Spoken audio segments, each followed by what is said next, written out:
Hello friend, आप सभी का स्वागत है एक नई टेक्निकल वीडियो में। तो फ्रेंड, आज हम बात करेंगे बिग टेबल के बारे में, जो कि वाइट कॉलम NoSQL डेटाबेस है। वाइट कॉलम से यहाँ पर मतलब ये है कि जब भी हम कोई NoSQL डेटाबेस में एक डॉक्यूमेंट बनाते हैं, उस डॉक्यूमेंट में हम कोई भी डायनेमिक की डाल सकते हैं। बट वाइट कॉलम वाले में क्या होता है, जितनी भी की होती है उनको हम कॉलम कहते हैं, बट उन कॉलम्स को हम एज ए ग्रुपिंग कर सकते हैं मल्टीपल फैमिली में। तो फ्रेंड, इस चीज को और बेटर से जानते हैं जरा हम।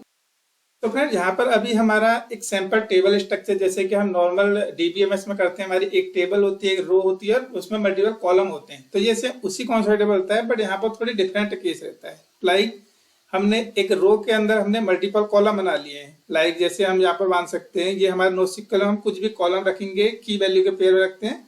लेकिन यहाँ पर ये होता है कि हम मान लिया जाए, हम चाहते हैं कि हमारी जो दो कॉलम हो एक फैमिली में रहे, दूसरे को दो कॉलम है किसी और फैमिली में रहे। तो ये एक तरीके से हमें जितनी भी हमारी कॉलम्स होती है उन सबको हमें ग्रुपिंग करने में थोड़ी हेल्प करता है, और जो भी हम वैल्यू स्टोर करते हैं कॉलम के अंदर उसको और बेटर वे से ऑर्गेनाइज करने में हमें हेल्प करता है। तो फिर ये तो था एक सैंपल स्ट्रक्चर। अगर हम डेटा की बात करें, एक हमने यूजर टेबल नाम की एक टेबल बना ली है। यहाँ पर से हमने दो फैमिली बना ली, यानी कि हम चाहते हैं कि एक फैमिली यानी कि एक ग्रुपिंग के अंदर प्रोफाइल की इंफॉर्मेशन ली जाए और दूसरे के अंदर डिवाइस की इंफॉर्मेशन ली जाए। लाइक हम चाहते हैं first column last name mobile number ये थी प्रोफाइल में जाए, और जो यूजर के डिवाइस है उससे रिलेटेड इंफॉर्मेशन हमारी दूसरी फैमिली के अंदर चले जाए। फैमिली मतलब एक तरीके से ग्रुपिंग के अंदर चली जाए, बट जो पूरा डेटा है वो सारा डेटा एक ही रो में रहेगा। तो फिर ये इस प्रकार से हमें कॉलम वाइट कॉलम से NoSQL डेटाबेस हमें हेल्प करता है कि हम अपनी जो डेटा है उसको इस फॉर्म में हम अरेंज कर सकें। लाइक हम अगर बात करें हम इसमें की तो हम पॉसिबल रीजन ये कि हमने फर्स्ट रो में दो कॉलम ले रखे हैं, यानी कि दो की ले रखी है, और सेकंड वाले हमने तीन की ले रखी है, यानी कि वैल्यू कुछ भी हो सकती है, बट उसको थोड़ी इसने स्ट्रक्चर करके बेटर वे में कर रखा है। तो फिर थोड़ी हम अगर हम जरा नीचे चल के देखें, तो फ्रेंड जो NoSQL जो बिग टेबल डेटाबेस है, इसमें किसी भी कॉलम, चाहे हम इसमें फर्स्ट नेम लास्ट नेम कोई भी टेबल है, इसके अंदर हम तीन प्रकार के हमें स्टैंडर्डाइज वैल्यू रहती है। यानी एक तो जो नॉर्मल वैल्यू रहेगी जो हम देते हैं, दूसरी हमारी होती है टाइम स्टाम्प, जो हम दे सकते हैं कि किस टाइम पे हमारी डेटा एंट्री हुआ था इस चीज में, और तीसरा लेवल दे सकते हैं। लेवल बेसिकली हम एज ए ग्रुपिंग के केस में भी हेल्प यूजफुल होता है।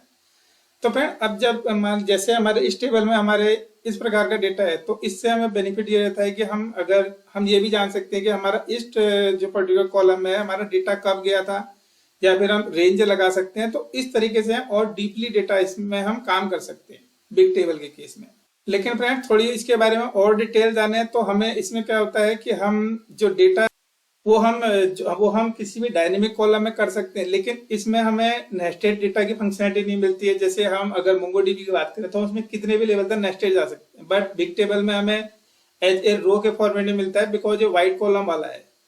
और फ्रेंड, इसके साथ ही मैंने आपको जैसे बताया था, हम टाइम स्टाम्प स्टोर कर सकते हैं, और इसके साथ हम इसमें स्ट्रीम्स का भी अप्लाई कर सकते हैं, जो बिग टेबल में हम डेटा लेने के लिए कंटिन्यू। अगर बात की जाए इस डेटाबेस की यूज की, तो इसे को हम जहां पर हमारे पास टाइम सीरीज डेटा है, लाइक हमने CPU मेमोरी कंज्यूम करनी है, या फाइनेंशियल डेटा चाहिए, मतलब कि हमें हर एक कॉलम की मोर इन्फॉर्मेशन चाहिए कि कब इसमें डेटा एंट्री हुआ, कब प्रोसेस हुआ। लाइक हम IoT में जैसे काम करते हैं, और हमें हर सेकंड की इन्फो चाहिए होती है कि हमारा कब डेटा यहाँ आया, कब कहाँ से प्रोसेस हुआ। तो उस केस में बिग टेबल हमें बहुत बढ़िया डेटाबेस है, जो हमें NoSQL की फंक्शनलिटी के साथ हेल्प करता है कि हम डेटा को बेटर वे से अरेंज कर सकें और अपने एप्लीकेशन को इजिली स्केल कर सकें मल्टीपल सर्वर्स में और मल्टीपल नोड्स में।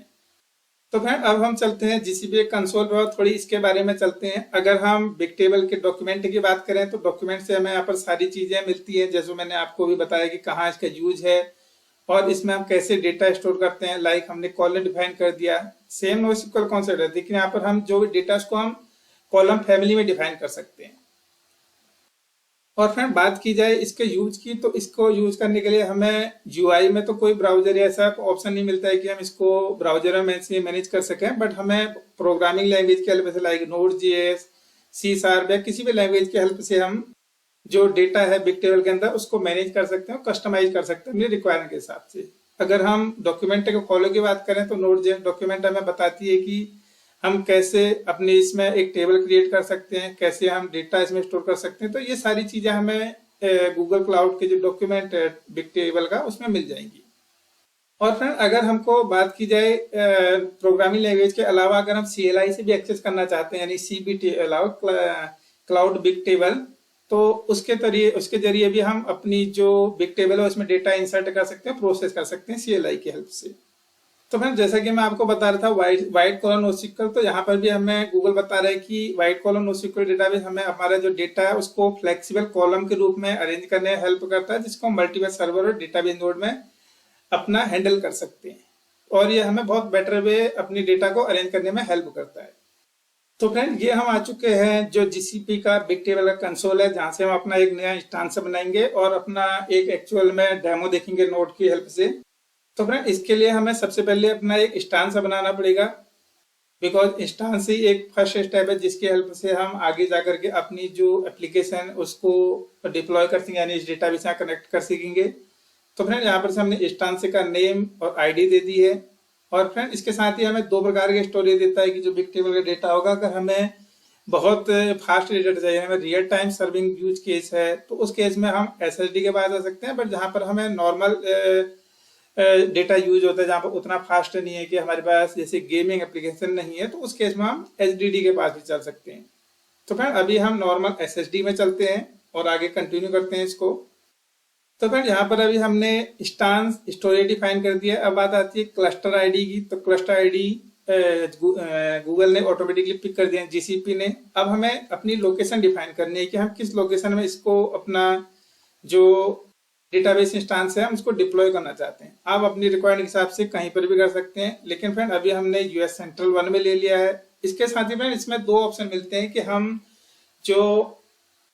जो बिग टेबल का डेटाबेस है वो हम उसको कैसे मैन्युअली स्केलिंग करना चाहते हैं, ऑटो स्केलिंग करना चाहते हैं। ऑटो स्केलिंग करेंगे तो वो ऑटोमेटिकली सारी चीजों को, जैसे उसके पास ज्यादा लोड आएगा, मल्टीपल नोड्स में उसको जंप करा देगा। यहाँ पर वो बता रहा है कि हमको मिनिमम कितने चाहिए, मैक्सिमम चाहिए, यानी कि जैसे हम नॉर्मल लोड बैलेंसर केस में काम करते हैं, तो वो ही चीजें हमें यहाँ पर सेम ऑप्शन ऑटो स्केलिंग में देता है। तो फ्रेंड अभी हम नॉर्मल डेमो के लिए एक जो सिंगल क्वांटिटी यानी सिंगल नोड पे चला रहे हैं। आपने रिक्वायरमेंट के हिसाब से इसको मल्टीपल पे जा सकते हैं। तो फ्रेंड जैसा कि हम जानते हैं क्लस्टर क्या होता है, क्लस्टर होता है कलेक्शन ऑफ इंस्टांस। तो यहाँ पर से अभी हमने सिंगल जो अपनी DB का इंस्टांस बना रहे हैं, अगर हम चाहते हैं कि इसको और क्लस्टर में रिप्लिकेट करें तो उस केस को भी हम यहाँ पर से मल्टीपल क्लस्टर को ऐड कर सकते हैं। तो इस प्रकार की बहुत सारी हमें फंक्शनलिटी प्रोवाइड करता है बिग टेबल। तो हम इसका इंस्टांस क्रिएट कर रहे हैं, उसके बाद हम अपनी एक एप्लीकेशन बनाएंगे और उसमें यूज करेंगे। तो फ्रेंड यहाँ पर से हमारी बिग टेबल बन चुकी है, और इसको अभी हम एक बार इसकी थोड़ी ओवरव्यू ले लेते हैं। तो फ्रेंड जैसे हम इसके ओवरव्यू वाले पेज पे करेंगे तो हमें बेसिक इन्फॉर्मेशन मिलती है कि हमने कितना इंस्टांस बना रखे हैं, क्या नाम है, कितना इसमें यूटिलाइज हो रहा है, बहुत सारी चीजें हम इस पैनल में हम देख सकते हैं। और इसके साथ फ्रेंड अभी हम नीचे हमें इसके क्लस्टर की इंफॉर्मेशन दिखा रहा है कि ये जो इसका क्लस्टर है रिलेटेड कौन सा क्लस्टर है, वो चीजें हैं। और सेकंड ऑप्शन की बात की जाए हमें टेबल्स दिखा रहा है। तो फ्रेंड अभी यहाँ पर से कुछ डेटा इसमें स्टोर नहीं है, जैसे कि हमें बता रहा है big table store data and massively scalable table each of which is sorted की वैल्यू मैप, यानी कि इसमें जो भी हमारा इसके यूनिक कॉलम होता है, जैसे की कह सकते हैं, ID कह सकते हैं, उसके बेस पे ये बिग टेबल उसको हमारे डेटा को ऑटोमेटिकली सॉर्ट करके रख देती है। तो उसके इसमें भी हमें और ज्यादा मतलब फास्ट तरीके से हमने डेटा को फैच कर सकते हैं। तो फ्रेंड अभी हमने कोई टेबल नहीं बनाई है, इसको हम प्रोग्रामिंग लैंग्वेज से बनाएंगे। और थर्ड ऑप्शन अभी बात करें बैकअप्स की, तो फिर यहाँ पर से हमें बैकअप बना सकते हैं। बैकअप की फंक्शनलिटी के लिए कह रहा है कि पहले हमने टेबल बनानी पड़ेगी, उसी के बाद हम बैकअप की फंक्शनलिटी को भी अलाउ कर सकते हैं, अदरवाइज नहीं करेगा ये चीजें। तो अभी हम थोड़ी इसके जो और फंक्शंस उनको थोड़ी एक्सप्लोर करते हैं। तो फिर अब हम चौथे ऑप्शन की बात कर रहे हैं एप्लीकेशन प्रोफाइल की। एप्लीकेशन प्रोफाइल बेसिकली हमें हमारी जो डेटाबेस में है उसमें डेटा कैसे हमारा प्रोसेस हो रहा है, कैसे हमारी इनकमिंग रिक्वेस्ट जो आ रही है बिग टेबल में वो कैसे प्रोसेस हो रही है, तो उसके लिए हमें एक मैनेजर आइडेंटिटी बना के देता है। तो उसको यहाँ पर से एप्लीकेशन प्रोफाइल कहा गया है। अगर हम बात करें इसके डिफॉल्ट की, तो डिफॉल्ट में हमें अपनी जो प्रोफाइल है उससे रिलेटेड बेसिक स्टफ से दिख रहे हैं चीजें जो कि हमें हमारी एप्लीकेशन से इंटरेक्ट करने में और उसमें डेटा एंगेज करने में हेल्पफुल करते हैं। तो उससे इस जो प्रोफाइल्स को हम कस्टमाइज करके न्यू भी बना सकते हैं, बट अभी हम इसको डिफॉल्ट पे लेके चल रहे हैं। तो फ्रेंड ये था अभी तक इंस्टांस का ओवरव्यू। अब अगर हम थोड़ी इनसाइट की बात करें, यानी कि जरा इसकी इन्फॉर्मेशन देखें, तो मॉनिटरिंग में हम देख सकते हैं कि हमारा जो कितने इंस्टांस हमारे चल रहे हैं, उनमें क्या सीपीयू यूज है, उसको हम मॉनिटरिंग कर सकते हैं, यूटिलाइजेशन देख सकते हैं, रीड राइट लेटेंसी कितनी चल रही है, तो वो चीज़ों को हम मॉनिटरिंग पैनल में जाके देख सकते हैं, जैसा कि हम बाकी जिस भी सर्विस में जानते हैं। तो फ्रेंड्स सेम यही मॉनिटरिंग से रिलेटेड फंक्शनलिटी हमें, चाहे हम टेबल की बात करें, इंस्टांस की बात करें, तो वही चीज़ें हमें सारी इस मॉनिटरिंग पैनल के अंदर दिखती है। और अगर हम लास्ट ऑप्शन की बात करें की विजुअलाइजर की, तो फ्रेंड की विजुअलाइजर में हम देख सकते हैं कि हमारी टेबल में कितनी की थी और उस की से रिलेटेड कितना हमारा डेटा था, तो वो सारी चीजें हमें बेसिक यहाँ पर से हम की विजुअलाइजर में देख सकते हैं। बट जो अभी हमारी कोई टेबल भी नहीं बनी है, बट अगर इसमें जब हम बात करें, हम एक नई टेबल भी बना लेते हैं, तो उसमें डेटा प्रोसेस होने के बाद यहाँ पर से हमें की विजुअलाइजर दिखने में 1 आवर तक का टाइम ले लेता है, कि उतनी देर बाद हम कह सकते हैं ये डेटा को हमें टेबल से लोड करके हमें विजुअलाइजर में दिखाता है। तो फ्रेंड अभी तक हमने बिग टेबल के ओवरव्यू के बारे में जाना कि क्या क्या हमें ऑप्शन मिलते हैं, हम कैसे मैनेज कर सकते हैं। तो फ्रेंड अब हम एक सिंपल नोड एप्लीकेशन बनाते हैं और उसमें हम अपना एक डेमो करके देखते हैं कि कैसे हमारी टेबल बन रही है और कैसे हम डेटा को प्रोसेस कर रहे हैं। और फ्रेंड जैसे कि मैंने आपको पहले ही बताया था, यहाँ पर से अभी ब्राउजर में हमें कोई पैनल नहीं है, तो हमें ये चीजें अभी प्रोग्रामिंग लैंग्वेज से ही सारी हैंडल करनी पड़ेंगी। तो फ्रेंड इसके लिए हम जो नोड जेएस ने हमें, जो जीसीपी ने हमें नोड जेएस में एक ट्यूटोरियल दे रखी है कि हम इस ट्यूटोरियल को फॉलो करके अपनी बिग टेबल का स्टांसर बना सकते हैं, उसको कैसे उसको हम उसमें डेटा प्रोसेस करते हैं, फिल्टर करते हैं, सारी चीज़ों को हम एक डेमो एप्लीकेशन में बना के देखेंगे। अगर आपको और बेटर वे जाना है तो आप इसकी मल्टीपल ट्यूटोरियल फॉलो कर सकते हैं और डिफरेंट लैंग्वेज में है। तो फ्रेंड अब हम चलते हैं अपने कोड एडिटर में, जहां पर मैंने एक सैंपल एप्लीकेशन बना रखी है नोड जेएस की, और उसमें मैंने ये डेटा मतलब जितने भी इसमें फंक्शनलिटी है वो डेमो बना रखे हैं। तो फ्रेंड यहाँ पर से भी मैंने सबसे पहले बिग टेबल का क्लाउड बिग टेबल का पैकेज इंस्टॉल कर लिया है और उसका स्टैंस बना रखा है। स्टैंस मतलब कि जो मैंने बताया था आपको कि जो हमने अभी ये रनिंग डेटाबेस की कॉपी बनाई थी, यानी रनिंग स्टैंस से हमारा ये चीज है। यहाँ पर से हम अपने स्टांस को कनेक्ट करेंगे, उस कनेक्ट स्टांस से कनेक्ट करने के बाद आपने इसको डीबी क्लाइंट यानी ग्लोबल वेरिएबल में रख लिया है।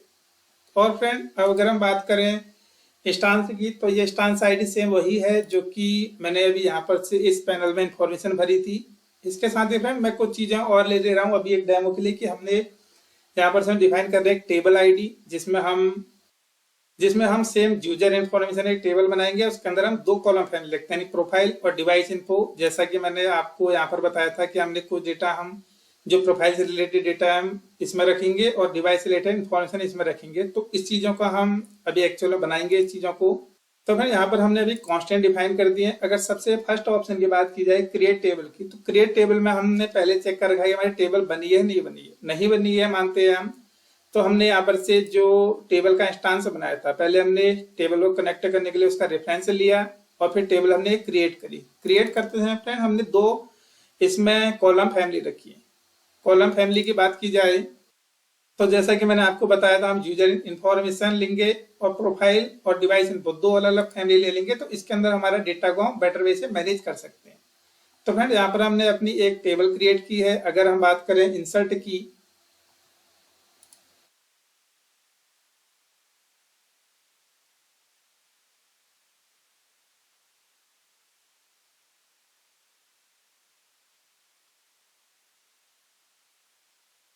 तो फ्रेंड यहाँ पर फ्रेंड मैंने एक इंसर्ट डायनेमिक रिकॉर्ड नाम का एक फंक्शन बना रखे हैं, जिसमें मैंने अपनी जो एक टेबल बनाई है, हमने उस टेबल के हम डेटा इंसर्ट करते हैं और हमने 10 रिकॉर्ड हमने डायनेमिक इसमें स्टोर करने हैं। तो इसमें फ्रेंड जो भी हम डेटा स्ट्रक्चर बना रहे हैं, इसमें हमने 2 चीजें इंपॉर्टेंट है। पहला है की जो कि यूनिक आईडी होती है, जिसके बेस पे हम जानते हैं कि पूरे जो रो है उसका रेफरेंस लेता है। और दूसरा आता है डेटा ऑब्जेक्ट। डेटा ऑब्जेक्ट के अंदर फ्रेंड हमारा पूरा डेटा स्टोर होता है जो हमारी रो से रिलेटेड है। जैसा कि मैंने आपको बताया था, मैंने 2 फाइल ली थी, पहली यूजर और दूसरी है यानी कि पहली प्रोफाइल और दूसरी थी हमारी डिवाइस इन्फो। तो इसमें हमने रखी first name, last name, mobile number, और मैंने बताया था हम इसमें 2 चीज डिफाइन करते हैं, वैल्यू और टाइम स्टाम्प, यानी कि हम 2 चीजें डिफाइन कर दे रहे हैं। तो इससे हम फायदा ये रहता है कि हम टाइम स्टाम्प के बेस पे भी सर्च कर सकते हैं कि पर्टिकुलर डेटा कब प्रोसेस हुआ था, क्या चीजें इसमें आई थी। तो फ्रेंड यहाँ पर से हमने फर्स्ट फैमिली हमने कुछ नाम रख दिया, दूसरे में हमने रख दिया है मोबाइल यानी कि ओएस रिलेटेड इन्फॉर्मेशन। तो मैंने थोड़ी इसमें ट्रिकी कर रखी है कि मैंने जो फैमिली तो कॉमन रखी है और मैंने यहाँ पर से जो कॉलम के नाम को थोड़ी डिफरेंट कर दिए, ताकि हमको बेटर वे से समझ में आए कि जो बिग टेबल है कैसे डेटा स्टोर करता है और कैसे उस चीज को प्रोसेस करता है। तो फ्रेंड अभी हमने इंसर्ट डेटा का फंक्शन भी बनाया था। अभी हमने यहाँ पर हमें एक फेच रिकॉर्ड का हमें फंक्शन दिख रहा है जिसमें हमने टेबल का रेफरेंस लिया है और हमने एक यूनिक आईडी का हम डेटा निकाल लें।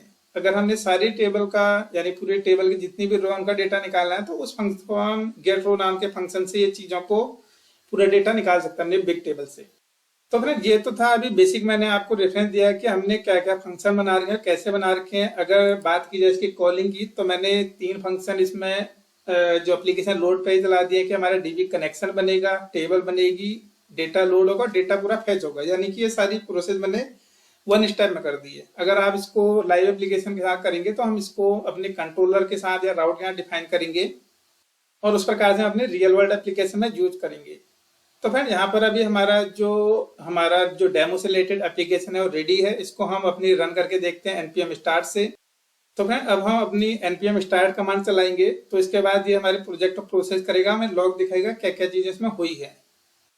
अभी फ्रेंड हमारी ये बिन एप्लीकेशन में चला रहा है, इसने पोर्ट चला दिया है और फ्रेंड इसने हमारी क्रिएट टेबल बना दी है, यूजर इन्फॉर्मेशन जो कि मैंने टेबल दी थी। अभी हम इन सारी चीजों को हम बिग टेबल यानी कि जो जीसीबी इंस्टेंस है वहां जाकर के चेक करेंगे।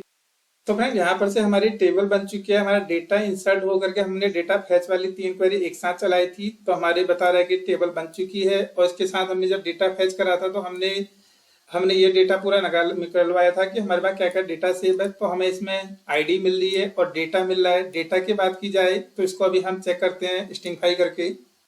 तो फ्रेंड अभी जो हमने पहला डॉक्यूमेंट उसको कॉपी करा था तो वहां पर से हमने, जैसा मैंने आपको बताया था कि हम प्रोफाइल में उसमें ग्रुपिंग कर रहे हैं, तो वो चीजें हमें यहाँ पर मिल जा रही है। तो फ्रेंड यहाँ पर से हमको ये बता रहा है कि हमने ओएस यानी कि हमने 2 प्रकार की फैमिली रखी थी, डिवाइस इन्फो और प्रोफाइल। इसमें हमने डिफाइन करा था नेम और दूसरे में करते हमने डिवाइस से रिलेटेड इन्फॉर्मेशन। तो अगर हम किसी भी कॉलम को एक्सपेंड करें तो हमें 3 प्रकार के डेटा मिल रहा है, वैल्यू, लेबल्स और टाइम स्टैम्प। तो फ्रेंड ये इसी प्रकार का डेटा हमें कॉलम वाइज मिलता है, यानी कि हमें ये सारी चीजें इसको कॉलम के रूप में रिप्रेजेंट करता है बिग टेबल। तो ये इसी प्रकार से हम अपनी जो भी हमारे पास डेटा है हमारे किसी नोसिक्वल उसको ग्रुपिंग कर सकते हैं, जो ही इसके बाकी डेटाबेस से थोड़ी डिफरेंशिएट करता है कि हम मल्टीपल टेबल बनाने के बजाय यानी मल्टीपल कलेक्शन बनाने के बजाय हम एक ही कलेक्शन यानी एक टेबल के अंदर ही हम सारा डेटा को एज ए ग्रुपिंग कर सकते हैं। तो मैं इसके साथ ही अगर हम मल्टीपल डॉक्यूमेंट्स की मतलब मल्टीपल जो डेटा है उनकी बात करें तो हमें सब में डिफरेंट टाइप का डेटा मिलेगा। ये सारी चीजें इसमें जो कॉमन रहती है, कॉमन है हमारी फैमिली। एक रो के अंदर जो डेटा आएगा हमारा एक फैमिली को रिप्रेजेंट करेगा कि इस प्रकार के अंदर इस प्रकार डेटा आएगा। तो फ्रेंड यहाँ पर मैंने अभी दूसरा डॉक्यूमेंट है यहाँ पर जैसे कि आपको लोड करके दिखाया, तो यहाँ पर हमें दिखा रहा है कि जो हमने डिवाइस इन्फो में हमारी सेम वही डेटा है, चाहे उसके अंदर कॉलम और वो वैल्यू डिफरेंट हो सकती है, बट जो उसके स्टेप होंगे उसके सारे फंक्शंस होंगे वो सब एक ही स्टैंडर्ड पे काम करेंगे। तो फ्रेंड ये तो था हमारा अभी तक प्रोसेस कि हमने जो अपना कोड से अपना डेटा डाला था बिग टेबल में। अब एक बार हम जीसीबी कंसोल पैनल पे चल के देखते हैं कि हमारी कितनी टेबल बनी है और क्या चीज के अंदर एक्चुअल में रहा है। तो फ्रेंड जैसे कि हमने अभी एप्लीकेशन से हमने एक टेबल बनाई थी यूजर इन्फॉर्मेशन, तो उसको वो जो टेबल है यहाँ पर आ चुकी है। तो फ्रेंड जैसे ही हमने उस टेबल को जरा थोड़ी उसके अंदर डिटेल ओवरव्यू देखना चाहिए तो वो हमें सिर्फ मैट्रिक दिखा रहा है कि इसके अंदर हमारा कितना रीड राइट रिक्वेस्ट आई, कितना हमारा कैसे प्रोसेस हुआ, तो वो से रिलेटेड हमें मैट्रिक से मिल रहा है। यानी कि हमने जो भी डेटा हमने अपना बिग टेबल में प्रोसेस करना है उसको हम प्रोग्रामिंग के जरिए ही कर रहे हैं, तो वही बेटर है क्योंकि यूआई में तो कोई ऑप्शन अभी नहीं है। तो फ्रेंड इस प्रकार से हमने अभी बिग टेबल के डेमो में देखा कि हम कैसे जो डेटा है उस डेटा को अपना NoSQL के फॉर्मेट में बिग टेबल में हम इंगेज कर रहे हैं और कैसे उसको डेटा को रीच कर अपना फैच करके डेटा यूज कर सकते हैं। तो फ्रेंड यही था बिग टेबल का बेनिफिट कि हम इसमें अपना डेटा है उसको मल्टीपल ग्रुपिंग कर सकते हैं और मल्टीपल इंस्टेंस में उन सारे डेटा को रिप्लिकेट और स्केल कर सकते हैं, यानी ऑटो स्केलिंग फंक्शनलिटी हमें यहाँ पर से मिलती है। तो फ्रेंड यही था आज का डेमो जिसमें हमने बिग टेबल के डेमो के बारे में जाना नोड की हेल्प से। तो फ्रेंड आने वाली वीडियो में बात करेंगे हम एक नई टेक्नोलॉजी, एक नई सर्विस के बारे में। तो फ्रेंड हमसे जुड़ने के धन्यवाद, थैंक यू।